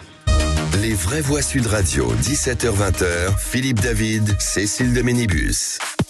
Et ça continue à débattre dans ce studio, ça n'arrête pas. Hein. Dès qu'on ouvre le micro, et on est obligé de leur dire arrêtez, c'est bien ce que vous dites. Gardez-le pour l'antenne. 0826 300 300, c'est les vraies voix avec Philippe David. Et bien entendu, Philippe Bilger est avec nous, Elisabeth Lévy, Tom Conan. Et on vous attend pour débattre avec nous pour cette séquence, le coup de projecteur des vraies voix. Les vraies voix Sud Radio, le coup de projecteur des vraies voix. Depuis 2020, les milliardaires ont augmenté leur richesse de plus de 3 000 milliards de dollars, alors que 800 millions de personnes s'endorment le ventre vide. À ce rythme-là, on verra bientôt, pour la première fois, une fortune franchir la barre symbolique des 1 000 milliards de dollars. C'est-à-dire que plus on est pauvre, plus on vit difficilement la crise, alors que plus on est riche, plus finalement les choses s'améliorent. Donc on voit bien qu'il y a une injustice fondamentale qui double une injustice de la répartition des richesses. Au cours de la prochaine décennie, Oxfam prédit qu'il y aura 1 trillionnaire, alors que ça prendra 200 à 250 ans pour mettre fin à la pauvreté. Et donc ce que dit ce rapport, les 5 plus grandes fortunes du monde ont doublé en seulement 4 ans. Information dévoilée par Oxfam qui publie son rapport sur les inégalités à l'occasion du Forum économique de Davos. Les 5 hommes les plus riches de la planète possèdent donc 869 milliards de dollars contre 405, c'était en 2020. Et ça représente une hausse de 14 millions par heure. Alors, est-ce qu'il faut combattre l'influence des ultra-riches sur les politiques fiscales des États, comme le réclame Oxfam? Est-ce qu'il faut, mais est-ce qu'on peut, ou est-ce que c'est un rêve, en finir avec les paradis fiscaux? Comme l'a dit le sénateur américain Bernie Sanders, est-ce que cette concentration de richesse en haut de l'échelle est sans précédent? Est-ce que pour vous, c'est choquant que les 5 plus grandes fortunes planétaires aient doublé depuis 2020? Eh bien pour le moment, vous dites oui à 81%. Vous voulez réagir? On attend vos appels au 0826 300 300. Et nous sommes en direct avec Stanislas Aoun, responsable de campagne inégalité et justice fiscale chez Oxfam France. Bonsoir, merci d'être en direct sur Sud Radio. Bonsoir à tous. Avant de revenir vers vous, comme à chaque fois, ce tour de table de l'actu sur ces très riche, Philippe Bilger. Alors, pour être totalement sincère, mon premier mouvement quand j'entends ces chiffres colossaux, c'est d'avoir une réaction instinctive et de dire non mais c'est pas possible, tant d'argent tout de même ces gens-là, même s'ils l'ont gagné honnêtement, s'ils ont créé leur entreprise, s'ils l'ont hérité mais qu'ils ont respecté les principes auxquels je tiens, il y a quelque chose qui me gêne. Et puis, immédiatement, la réflexion survient qui me fait résister à cette impression initiale. Parce que, autant j'admets qu'on a le devoir de s'interroger sur le plan économique et social, sur la finalité de ces énormes fortunes, même si elles sont acquises totalement honorablement, je ne voudrais pas, et je sens toujours quelque chose de ce type dans notre invité et dans l'association dans laquelle il se trouve, qui n'est pas loin d'une sorte de dénonciation éthique de la grosse fortune. En soi, la grosse fortune n'a droit à aucune réprobation morale en soi, mais qu'on discute sur le plan social et économique, je trouve ça très normal. Elisabeth Lévy. 2 choses. La première, c'est que la bagarre entre les États et les gros contribuables est une vieille affaire. Je vous rappelle comment a commencé la Révolution française, parce que ces nigauds d'aristocrates qui ne voyaient pas ce qui se passait ne voulaient pas payer d'impôts. Je veux dire, c'est comme ça que ça a démarré. Et il y a un rapport de force entre les États et les gros contribuables, qui n'est pas le même pour tous les États. Les États-Unis ont un peu plus de poids, vous savez, avec leur loi fiscale que l'État français ou les États européens face à des multinationales, etc. Mais il n'empêche que aujourd'hui, j'ai quand même le sentiment, effectivement, que face aux gros contribuables, les États ont quand même un peu perdu la main. Deuxièmement, Orwell disait qu'au-delà d'un certain niveau de différence de richesse, on ne vit plus dans le même monde. Très bien, ça ne me gêne pas, moi, de ne pas vivre dans le même monde. Enfin, il faut quand même faire une différence entre les richesses acquises selon la façon dont elles sont acquises, selon ce qu'elles donnent comme emploi, selon ce qu'elles produisent comme emploi. Et quatrièmement, me prouver que si on prenait tout l'argent de ces riches, ça rendrait les pauvres plus pauvres. Alors, effectivement, je pense qu'effectivement, sinon ça n'a aucun intérêt. Je pense que le débat, il n'est pas intéressant, effectivement, sur le plan strictement éthique, même si c'est quand même pas mal d'avoir de l'éthique dans la vie publique tout de même. Mais ne serait-ce que sur la question de l'efficacité économique et sociale, quand même le point essentiel d'un gouvernement, théoriquement, là, on peut se poser quand même de sérieuses questions, quoi. Quelle est l'incitation qui est donnée aux gens, y compris même aux entrepreneurs, hein? à ceux qui auraient des projets à porter, etc. Quand on voit un tel niveau de concentration de richesse, quel est le niveau de motivation de gens qui sont en difficulté, qui sont au chômage, qui, j'en sais rien, qui veulent remonter dans l'échelle sociale avec ce type de situations qui sont constatées depuis des années. En fait, c'est ça qui est très problématique. Je pense qu'une société, effectivement, qui est efficace, où chacun est encouragé à s'améliorer, à créer de la richesse, en tout cas à faire en sorte que sa situation puisse aller dans le bon sens, suppose effectivement un environnement qui soit favorable. Et c'est tellement choquant symboliquement, et c'est tellement aussi inefficace. En fait, si c'était efficace, justement, la pauvreté aurait été éradiquée, les inégalités les plus extrêmes auraient été résorbées, tout le monde aurait, je sais pas, un logement, les gens n'auraient pas de difficultés. La pauvreté a beaucoup reculé. Oui, mais d'accord, par exemple, vous avez aujourd'hui la moitié, je crois, près des étudiants ou 30% qui mangent pas à leur faim, ou qui mangent pas de manière satisfaisante, même dans un pays comme la France, qui est pourtant très redistributeur. Donc imaginez dans d'autres pays qui le sont moins. Donc en fait, voilà, ce n'est pas efficace économiquement et socialement, et c'est pour ça que le combat d'organisations comme Oxfam est extrêmement juste et nécessaire. Tiens, pour vous, il faut taxer les riches ou il faut laisser faire le marché? On attend vos appels au 0826 300 300. Stanislas Hanoun, c'est vrai que les chiffres peuvent paraître surréalistes, mais est-ce que c'est pas finalement la loi du marché? Alors, il y a plusieurs choses donc, qui ont été dites auparavant. Je me permets de juste d'y revenir. D'abord, c'est intéressant, le sondage qui a été dévoilé là sur Twitter de vos auditeurs montre qu'il y a un vrai enjeu d'acceptation de la société. La société aujourd'hui, vous et moi, les gens qui font leurs courses, avec l'inflation galopante depuis plusieurs mois, n'en peuvent plus de voir ces écarts de richesse qu'il peut y avoir. On a vu récemment des records encore de versement de dividendes aux actionnaires de 100 milliards. Donc il y a vraiment un enjeu d'acceptation de la société. Philippe Biguerre tout à l'heure parlait de questions morales. On n'est évidemment pas du tout sur des questions morales à Oxfam. On est sur des questions économiques et sociales qui nous concernent tous. Ce que dit Oxfam par rapport à ces écarts de richesse, il y a pas que Oxfam qui les dit, il y a aussi le FMI. Le FMI, qu'on ne doit quand même pas taxer d'institutions gauchistes, le FMI a démontré par A plus B qu'il était urgent de réduire les inégalités si on voulait avoir une croissance forte. Donc il y a des enjeux, il y a aussi Joe Biden, il n'y a pas que Bernie Sanders, il y a aussi des gens beaucoup plus modérés comme Joe Biden qui sont aussi favorables à une taxation des plus riches.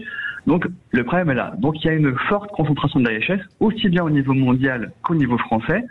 On a aussi parlé un petit peu de tout ce il y a un peu aussi un fantasme de tout ce qui est capitaine d'industrie, travailleurs. Laissez-moi juste vous dire que les milliardaires, pour la plupart, sont à 80% des héritiers. Françoise Bettencourt, elle a hérité de la fortune de Liliane Bettencourt. C'est pas elle qui a créé les produits L'Oréal, etc. Elle a simplement hérité de la fortune et elle est rémunérée uniquement avec les dividendes et les actions qu'elle détient de L'Oréal. Donc il y a vraiment quelque chose qui ne fonctionne pas. Nous, on n'est pas anti-riche à Oxfam. On est pro-pauvreté, on est pro-lutte contre la pauvreté. Et donc, pour nous, un maillon essentiel, les dirigeants qui se réunissent à Davos en ce moment devraient, d'une part, enfin se mettre d'accord sur une taxation des ultra-riches à plusieurs seuils de taxes et d'impôts, afin de prélever les millionnaires et les milliardaires, ainsi que les multinationales, pour pouvoir les réguler et plafonner les dividendes. Philippe Bilger-Verège. Je voulais vous demander, j'avais l'impression que derrière tous ces discours, aussi pertinents qu'ils soient, il y a toujours une espèce de stigmatisation morale de la grosse fortune. Vous avez dit que non. Mais j'aimerais savoir comment techniquement vous voyez l'articulation entre une taxation des grosses fortunes dans le sens que vous souhaitez avec l'éradication de la pauvreté. Comment fait-on techniquement pour que l'augmentation des taxes renvoie nécessairement, obligatoirement à une diminution de la pauvreté? Pardon pour cette question qui est très naïve sur le plan économique, mais j'aimerais savoir. Ouais, non, mais c'est central, vous avez tout à fait raison. En fait, l'idée simplement, c'est on voit bien que l'État et les États en général manquent de moyens. Les services publics sont souvent en décrépitude. Les lits en France d'hôpitaux, les lits ferment les uns après les autres. On a 7000 lits qui ont été fermés. Il y a un enjeu de véritablement sauver le service public, et c'est les plus pauvres qui bénéficient en priorité. Enfin, tout le monde en bénéficie, mais c'est les plus pauvres qui en ont le plus besoin. De même que la transformation écologique, les plus pauvres, les plus précaires sont les principales impactés par le réchauffement climatique. Et donc, les recettes fiscales qu'on pourrait obtenir, à Oxfam, on a chiffré qu'on pouvait obtenir, si on faisait une taxe de tous les maximum de 5% pour les millionnaires et les milliardaires, on aurait chaque année 1800 milliards de recettes fiscales en plus pour pouvoir financer la transition écologique et les services publics. Et donc c'est ça le lien entre fiscalité et taxation et réduction des inégalités. C'est la façon dont on va pouvoir financer des dépenses qui aujourd'hui ne peuvent pas l'être. Elisabeth Lévy veut je voudrais revenir juste sur, vous avez cité Liliane Bettencourt, et je voudrais revenir sur cet exemple. Parce que d'abord, la première chose, c'est qu'en étant actionnaire de L'Oréal, elle finance. Ça veut dire que c'est le capital de L'Oréal qui permet à L'Oréal de faire de la recherche, de trouver des produits, etc. Et heureusement qu'il y a des gens, alors même si elle l'a reçu en héritage, j'y viens, c'est cet argent qui permet aux entreprises de fonctionner, de se développer, de trouver des choses. Donc les actionnaires, c'est pas des gros salauds, si vous voulez, c'est souvent des gens qui investissent de l'argent qu'ils ont gagné ailleurs. Donc ça, c'est la première chose. Elle n'a pas rien fait dans l'entreprise. Elle n'a pas rien fait dans l'entreprise. Et la deuxième chose, c'est que je crois alors que l'héritage, alors on peut discuter des lois aux États-Unis, c'est pas les mêmes que nous, Tocqueville en parle beaucoup, mais que l'héritage, c'est quand même un des moteurs du capitalisme. C'est-à-dire que les gens entreprennent, ils essayent de faire des trucs super, de réaliser des choses, notamment quand on est entrepreneur, pour laisser quelque chose à leurs enfants. Si vous enlevez ça, vous allez enlever un des gros moteurs du capitalisme, si vous voulez. Et je vais vous répondre par rapport à ça. En fait, le souci qu'on a avec les grandes multinationales en ce moment, on a fait une étude qui a été publiée avant l'été sur les 100 plus grandes entreprises françaises, donc encore plus avec un panel plus important que le CAC 40. Entre 2011 et 2021, on s'est rendu compte que sur ces 100 entreprises, 71% de leurs profits partaient en versement aux actionnaires. Ce qui est absolument colossal, parce que tout à l'heure on parlait d'investissement, mais le versement d'actions... Ah non, mais ça, le partage de la valeur ajoutée, vous avez raison. Oui. Non, et donc ça, le drame, il est là, c'est que si... On n'est pas contre le fait que les grandes boîtes font des profits. On alerte simplement sur la très mauvaise répartition et finalement la très mauvaise gestion de ces entreprises par ces actionnaires et par ces milliardaires qui sont souvent détenteurs. Je rappelle, pour donner un chiffre, au niveau mondial, les 1% les plus riches possèdent 48% de tous les actifs financiers mondiaux. Et en France, c'est 36%. En fait, ce qu'il faut comprendre aussi, c'est que en réalité, ce qui est bon pour l'économie, et ça, la plupart des gens sont quand même d'accord là-dessus, c'est qu'il faut qu'il y ait de la concurrence dans une économie de marché. A priori, c'est quand même le système dans lequel on est, même s'il s'agit de le réformer. Il faut de la concurrence. Mais quelle est la concurrence véritable qui existe dans un nombre incalculable de secteurs qui sont dominés par des boîtes, par quelques groupes? Il y a des oligopoles absolument partout. Il y a des quasi-monopoles partout. Où en fait, les barrières à l'entrée, comme on dit en économie, sont tellement énormes en termes d'investissement, etc. C'est pas forcément des barrières légales, parce que ça, l'Union européenne, par exemple, est contre ce type de barrières, et sans doute bien. Mais en revanche, effectivement, si vous avez 100, 200, 300 millions d'euros à lever, prenons même par exemple un autre exemple tout simple. Dans Paris, et même ailleurs, dans les grandes villes, au moment des périodes des fêtes, par exemple, vous avez les affichages publicitaires. Par qui est-ce qu'ils sont occupés? Par les grands groupes. En France, par exemple, par 2 grands groupes de luxe, essentiellement. Et à 90%, ils peuvent prendre la quasi-totalité des affichages publicitaires. Qu'est-ce que c'est? Je suis pas contre cela en tant que tel, mais la concentration est extrême. Et donc après, vous avez d'autres boîtes, y compris dans le même domaine, qui ont du mal à arriver sur le marché pour cette raison-là. C'est donc pas forcément sain, ça l'est même pas du tout, qu'il y ait une concentration de ce type-là. Et je prends même pas l'exemple des GAFAM. Dans le numérique, vous avez aussi là une prédominance complètement hallucinante. Prenez de la musique en streaming, par exemple. Vous avez en gros deux boîtes qui ont 90-95% du marché. Allez-y pour monter à une boîte de streaming. Prenez l'aéronautique, Boeing et Airbus contrôlent 95% du marché. Hein. Donc en fait, ça c'est le premier problème. Et le deuxième problème, je dirais, c'est que intuitivement, et en fait tout le monde est prêt d'accord là-dessus, de droite, de gauche, etc., on est quand même normalement incité à récompenser le travail, l'effort. Le problème, c'est que la société dans laquelle on est ne rémunère pas le travail. Aujourd'hui, les rémunérations du capital, quel que soit le capital immobilier, financier, etc., actionnarial, elles sont bien supérieures par rapport aux rémunérations du travail. Parce que d'ailleurs, reconnaissez-moi, mais Tom, les salaires sont extrêmement bas. On est tous responsables en fait. D'une certaine façon, oui. On joue tous le jeu de ces entreprises. On achète, on est consommateur. Sans nous, il n'existe pas. En réalité, les gens, y compris les riches, sont quand même normalement. Pourquoi, par exemple, en France, on considère qu'une personne qui a fondé sa boîte a le droit de s'enrichir peut-être un peu moins qu'une personne qui n'a fait que récupérer en effet un pactole, etc. Parce que dans le premier cas, il y a un effort, il y a quand même un projet, il y a une vision, quelque chose qui est récompensé. Dans le deuxième cas, parfois, il y en a pas. Voilà. Donc, moi, je pense qu'il faut corréler, encore une fois, la rémunération avec l'effort et le travail. Stanislas Hanoun, le mot de la fin. Simplement aussi pour rappeler qu'il y a quand même une étude qui a été publiée il y a pas très longtemps qui disait que lorsque en 2013 on a triplé le taux d'imposition sur les dividendes, beaucoup craignaient qu'il y ait un impact sur les investissements et en fait pas du tout, ça a augmenté les investissements de plusieurs entreprises. Donc on voit bien que la théorie du ruissellement est un leurre et c'est en ça que nous on se bat pour pouvoir avoir un meilleur équilibre des richesses entre les individus. Merci beaucoup Stanislas Hanoun d'avoir été avec nous, responsable de campagne Inégalité et Justice Fiscale chez Oxfam France. J'espère que si je deviens riche et que je vous adopte, Tom, vous ne dilapiderez pas mon héritage. Je ferai attention. J'achèterai plein de livres et je les distribuerai. Ouais, c'est bien, c'est bien. Mais Merci moi, beaucoup. je pense que vous devriez plutôt m'adopter moi, c'est sûr. Moi, je le dilapiderai certainement. Mais en belles chaussures. C'est pas idiot. Laissez-moi réfléchir. Merci beaucoup Elisabeth Lévy, merci Tom Conan, merci Philippe Bilger. On vous retrouve demain. Et vous savez, tous les lundis avec Philippe David, c'est les vraies voix citoyennes et beaucoup d'associations qui s'engagent sur le terrain et avec des vraies bonnes idées. Et en tout cas, ça fait avancer le monde. On en parle dans un instant. Allez, à tout de suite.